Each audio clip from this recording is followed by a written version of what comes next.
Aku tak pernah membayangkan ternyata dunia secepat ini berubah. Kemarin aku masih bisa menyapamu setiap saat. Kemarin aku masih bisa bersanding denganmu tanpa jarak. Tapi hari ini aku sadar sapaanmu kemarin yang kuanggap tak berarti menjadi hal yang kunanti. Kehadiranmu setiap hari menjadi hal yang ingin kujumpai lagi.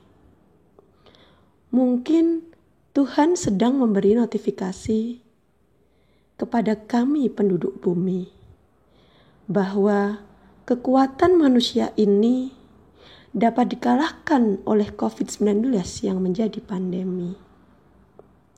Kini, marilah kita dekatkan diri kepada Tuhan pengendali bumi, agar bumi ini kembali nyaman untuk dihuni, agar pertemuan kembali mengisi ruang rindu ini.